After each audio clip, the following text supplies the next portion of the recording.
Dearest brothers and sisters, today is 23rd Sunday in Ordinary Time Church's calendar, year A.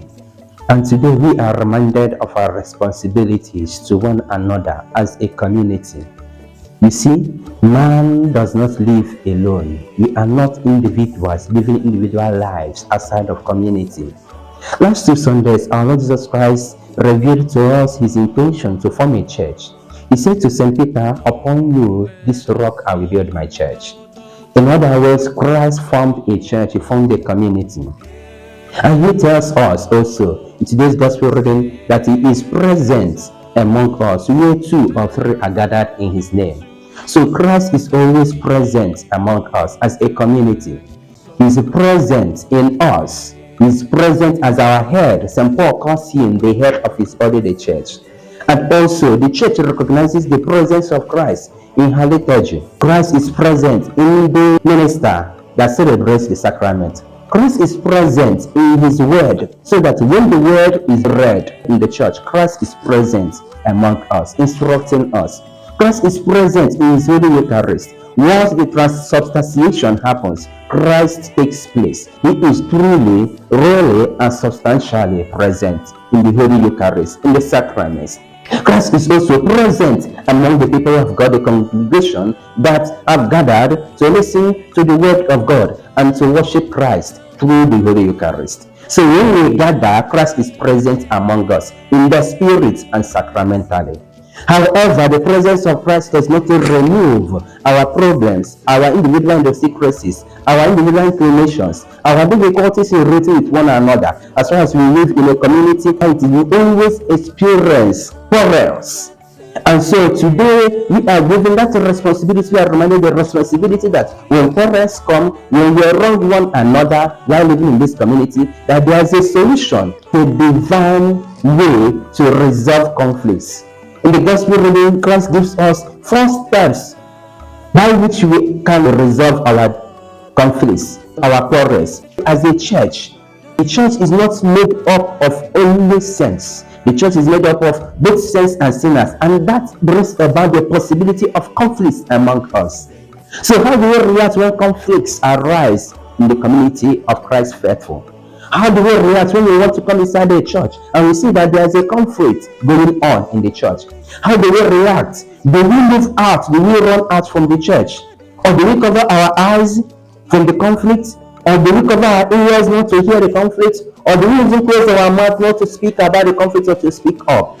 What is our reaction when conflicts arise in our Christian gatherings? Christ gives us what we should be doing. In the first reading, God told the prophet Ezekiel to speak up.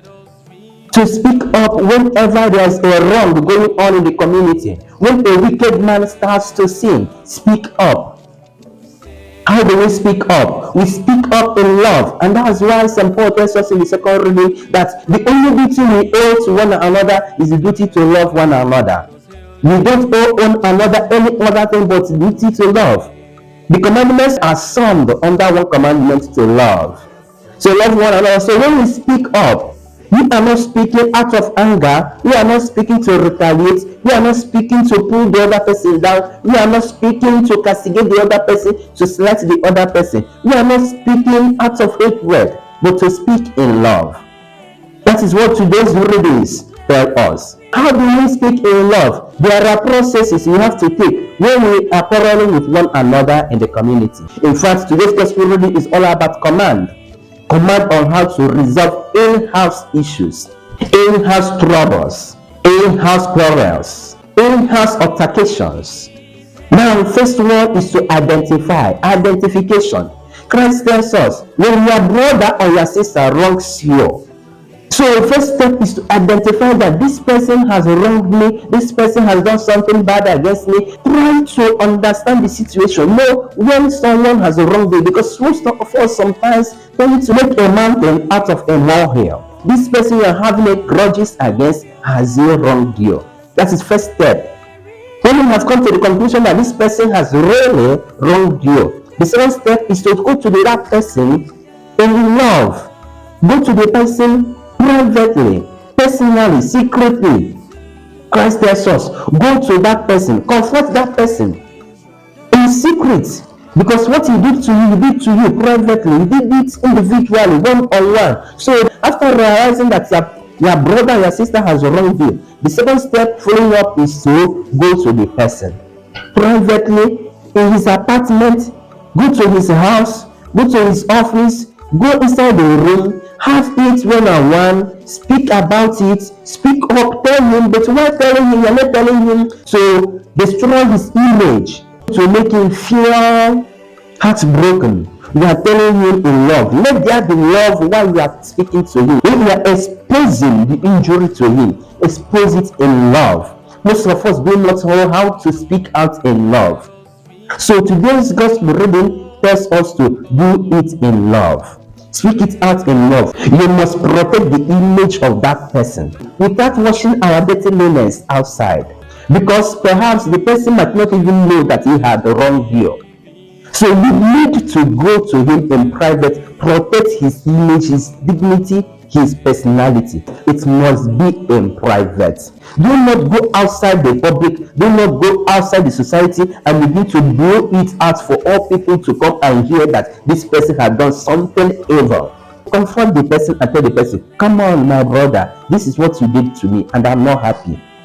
So that you people can have a good conversation, a good discussion, to come to a resolution, to come back to peace.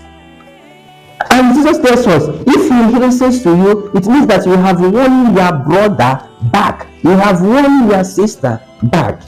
Now after that second step, if this person refuses to listen to you, the next step is the third step. And what is that third step? You take a third party, a mediator, a separate individual to come and mediate, to help us to plead with that person, to win our brother and our sister back to our friendship. Do not lose hope when this person doesn't listen to you in private. Rather, go out, look for someone that you can listen to. All of us have someone that we listen easily to. Now, if this person refuses also to listen to this third party, Christ tells us to report it to the church. This is the time you have to come to the community where you belong, to tell the community, please, this is what this person did to me. I want to report him or her to you. You are reporting this person not to put this person down or to make this person to become so belittled or to be discussed in the community. No. But because Christ has given the community the power to bind and to loose, the power to call upon his name, this community represents also Christ himself. So you see that the presence of Christ continues. When both of you are gathered in love to discuss your issues and to have a very good conversation and discussion on how to come to a resolution, Christ is there with you. And when another person comes, a third person comes inside that particular discussion, Christ is still there with you. And when you go back to the community to report to the community, and this person comes also with you, and the community gather together to discuss the particular thing, Christ is still there with you. Jesus tells us, where 2 or 3 are gathered in my name, I am there. So Christ is always with us whenever we seek peace. When you come to the community has the authority, the power to call this person, to discuss to this person, and to tell this person, come on, what you did was wrong. Now come back to friendship, come back to the community. If this person still persists, refuses to listen to the community, what do we do? Christ tells us, take him as we would take a tax collector, a sinner. How did Christ treat tax collectors? How did he treat sinners? How did he relate with sinners? The answer we would get would help us to know how we can now take this person. Christ didn't close his eyes from the faults and sins of the tax collectors. He acknowledged their sins, but in acknowledgement of their sins, he also recognized that these people needed mercy. And he presented them before God his Father. And that also brings us even to the follow-up stage, prayer. Taking this person as one of the tax collectors or as though a tax collector is to take this person to God, to recognize that this person has become a sinner. He doesn't need peace. He doesn't want to accept the love that I'm offering. He doesn't accept the friendship that I'm offering. God, please have mercy on him. You have to pray for this person. That's number one. You have to not throw him away, but always recognize that he needs God's mercy. All of us need God's mercy.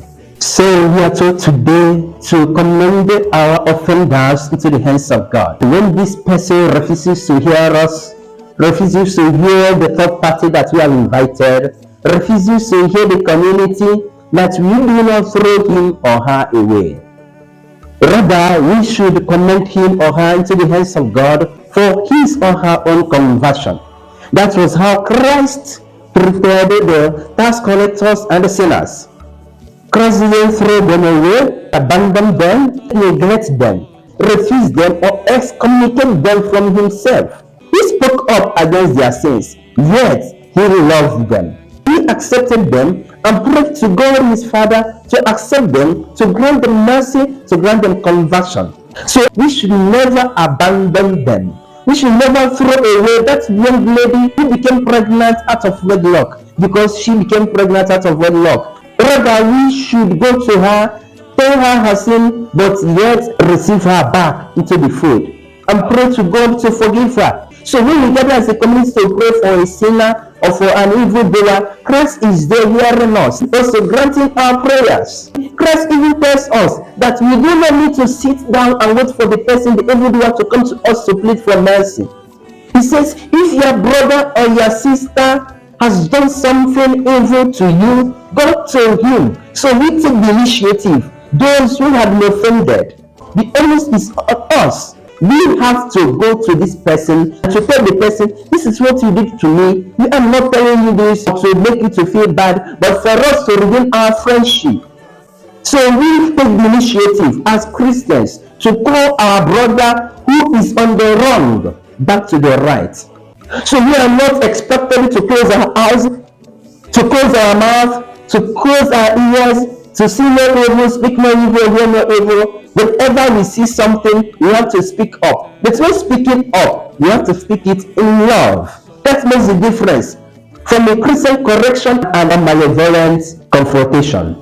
Coming to the family, these particular steps of Jesus to conflict resolution can help us a lot. The husband and wife, there are two individuals who have come together to join themselves in a community of love. But when they have come together and living together, the wife might begin to feel bad about the husband's character. The first step is to identify the problem. You then call the person who is bringing about the problem. Call him or her privately inside the room, close the door, tell him or her, this is what you are doing in the family, which is not good. I want us to regain our love. The problem we have in the family today is that husbands and wives no longer come together to tell each other how they feel. Some of them carry grudges into their hearts. Some of them confront each other in the public. Jesus tells us, no, you don't confront a brother or a sister. You don't confront your husband or your wife in the public, even before your children. Because in that family, your children stand as a public. You don't tell your husband his fault before your children. You are denigrating him. You don't tell your wife before her children their fault. You are denigrating her. These steps will help us, and we go a long way to help us to build the love that St. Paul tells us that we owe each other. Speak up in love. Do not close your eyes from an evil person when evil is being perpetrated. Do not pretend that nothing is happening while everything is happening. Embody these steps. First one is identify the problem. Second one is go to the person in private. Then third one is if this person refuses to hear you, take a third person, a mediator, an indifferent mediator, someone who doesn't have any interest in the case. Take that person to the other person, and three of you will sit down and discuss about the issue and know how to win each other back to love. If this person refuses to hear, even to the third person, go to the community, go to the authority, to the church. For marriage couple, if you are having problem and you have exhausted all the situation, the nearest step you must take is to come to the marriage tribunal of the church, and they will help you to resolve their issues. At the marriage tribunal, the church doesn't just start resolving marriages. They will first of all apply what is called pastoral care. looking at ways to see how to salvage this marriage. So when you have reached to the extent that you have called your sponsors in marriage after telling your husband or your wife what he or she has done, which was wrong, and he or she refuses to listen, you call your sponsors, who are now in this case the third party. When you call your sponsors and your sponsors come and they tell your husband or your wife what he or she should do, and he or she refuses, leave him, then you go to what? The marriage tribunal, the community. The marriage tribunal represents the Catholic community for marriage. Now when you come to the marriage tribunal will help you to salvage a particular union.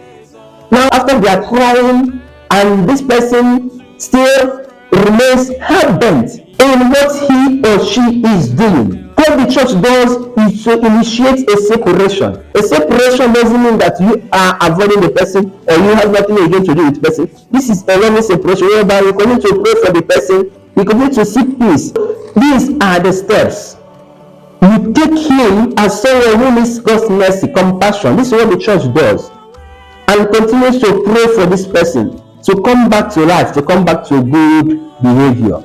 May Almighty God bless us as we go about our businesses this week. May He help us to live out these steps in our encounter with one another.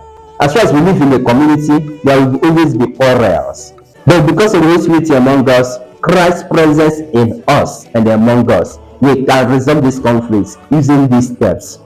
And Almighty God bless you and be with you, the Father, the Son, and Holy Spirit. Amen. Peace be with you.